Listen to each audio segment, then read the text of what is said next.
Bueno, seguimos con la conferencia 1 de Freud, dictada en la Clark en 1909, corregida en 1910. Y veníamos hablando de los deseos, de la sexualidad, el concepto de sexualidad en Freud. Y venimos planteando el tema de otro concepto que él ubica, que son los afectos inhibidos o sofocados, que tenía que ver con la no expresión de sentimientos. Y también él en algún momento va a hablar de las inervaciones y de las inhibiciones somáticas anormales. Cuando ustedes escuchen o lean estas palabras, estos conceptos, no son complejos, hace referencia a los síntomas orgánicos sin, sin causa aparente, somática. Una inervación podría llegar a ser la estimulación extrema de un músculo, como puede ser un tic nervioso.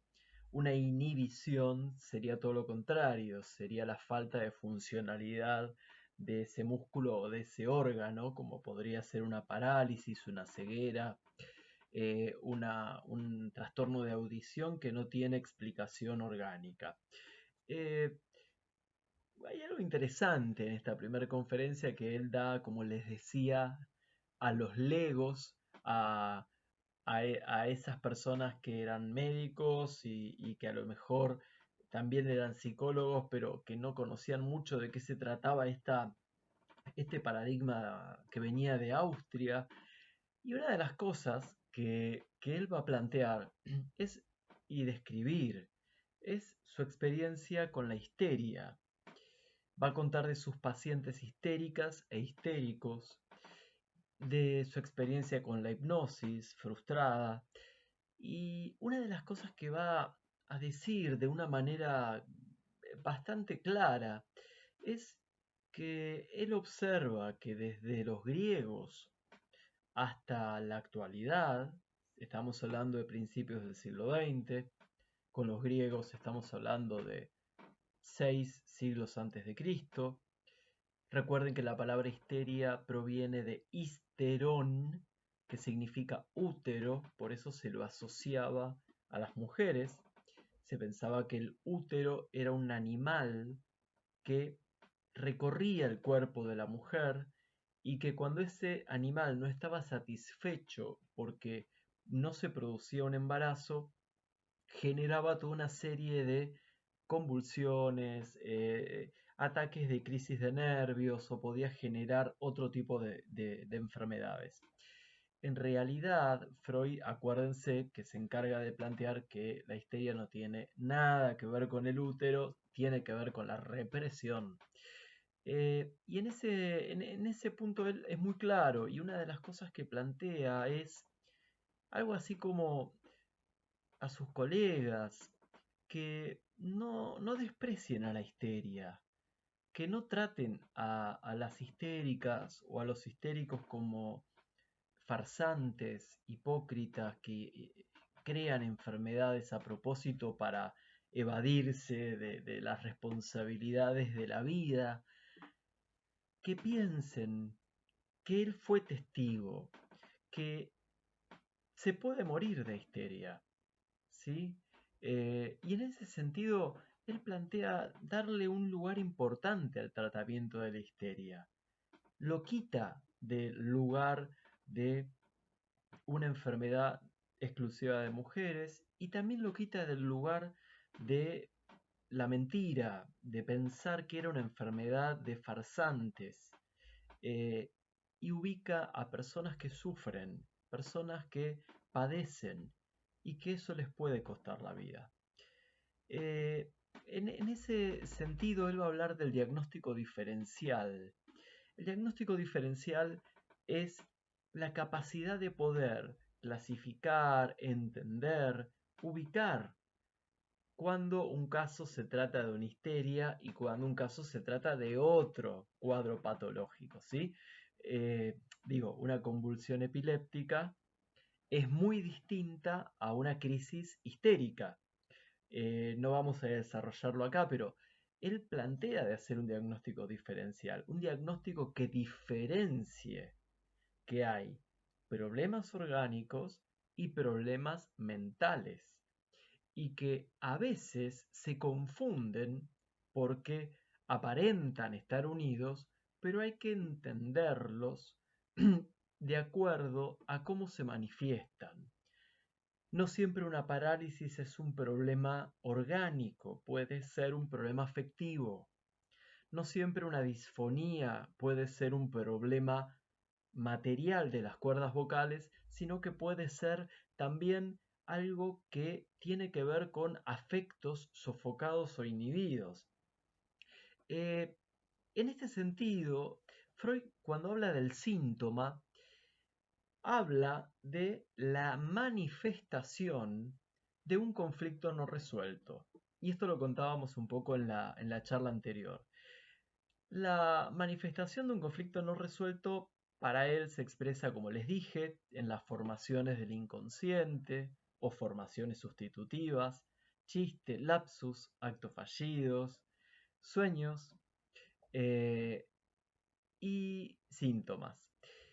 Con los síntomas, él tiene una particularidad que ubica que son como sucesos saturados de afecto, son precipitados, ocasionados por sucesos saturados de afecto.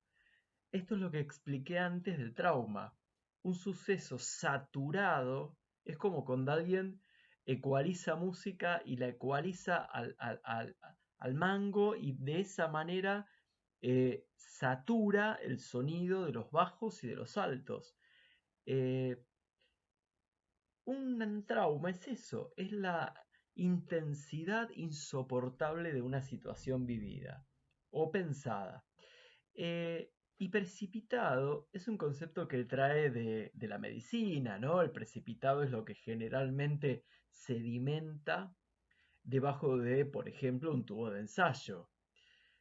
Esa metáfora que él utiliza para describir al síntoma precipitado es pensar que si el tubo de ensayo con una sustancia material y líquida, la material va a ir sedimentando, el síntoma es eso, es un recuerdo que se va sedimentando, se va llevando hacia un lugar oculto, hacia un lugar poco accesible que es el inconsciente, y que la explicación radica en su intensidad, en su angustia.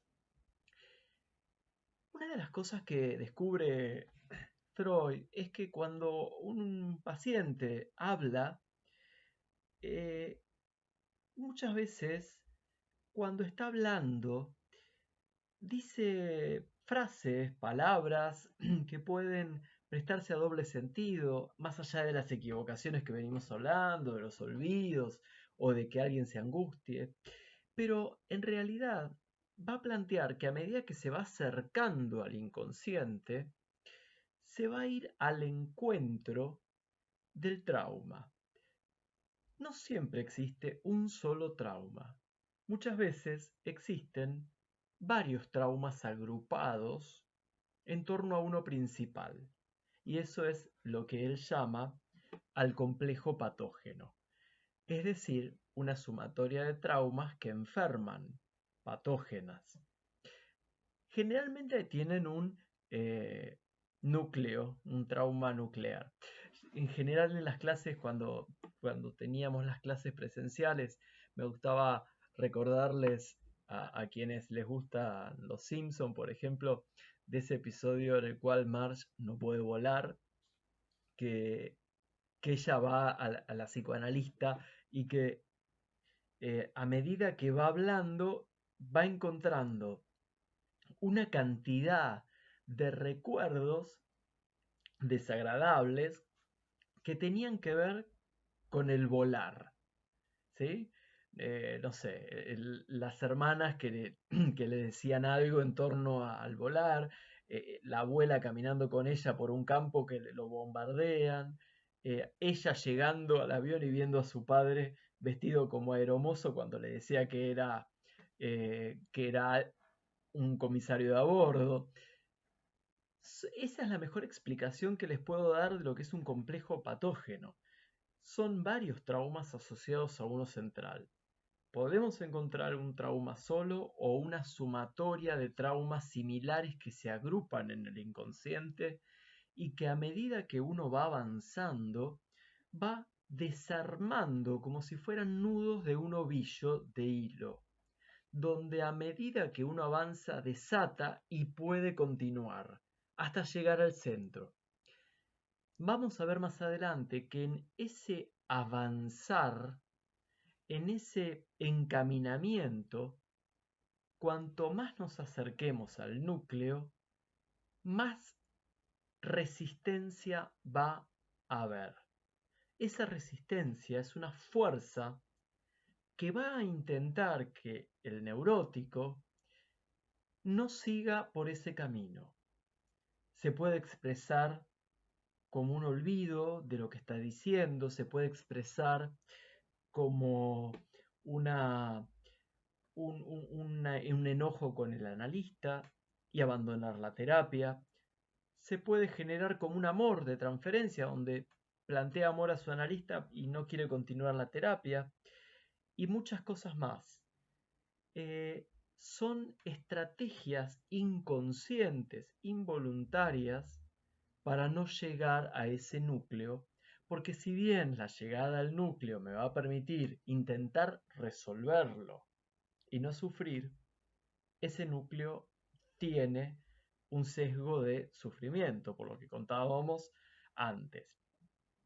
Eh, una de las cosas que me interesa para cerrar esta primera conferencia es que ustedes la puedan leer, que puedan ver qué partes les genera dudas, y las podamos charlar cuando tengamos nuestras clases de Zoom. Eh, Esta primera conferencia es una conferencia de presentación de Freud ante una comunidad que lo esperaba bastante eh, prejuiciosamente, por esto de que Freud, cuando llegaba al inconsciente, cuando llegaba a ese espacio oscuro, eh, en general se encontraba con situaciones, recuerdos, deseos, vivencias dolorosas y también vergonzosas, porque son las situaciones que en cultura se reprimen. El mismo Freud intentó abandonar muchísimas veces su método de investigación y dedicarse nuevamente al estudio del sistema nervioso de las ranas y de las anguilas, porque él mismo tampoco soportaba a veces escuchar en sus pacientes esos recuerdos, esas vivencias, porque él también, como la mayor cantidad de nosotros, era neurótico. Y en ese sentido la neurosis es como, no voy a decir normalidad porque no existe normalidad, pero lo usual, ¿no? En esto que charlábamos en algún momento de los cuadros de la semiología psiquiátrica. Eh, y realmente Freud, cuando llegaba al inconsciente, se encontraba casi siempre con deseos imposibles de realizar para esa persona y deseos que contrariaban su moral, sus costumbres, y eso le generaba mucho sufrimiento. Esos deseos podían ser de todo tipo, deseos hostiles, deseos incestuosos, deseos homicidas, y él tiene que verse con ese continente oscuro del inconsciente y nadar en eso para poder ayudar. Eh, pero para redondear, ese inconsciente es un inconsciente plagado de deseos no realizados.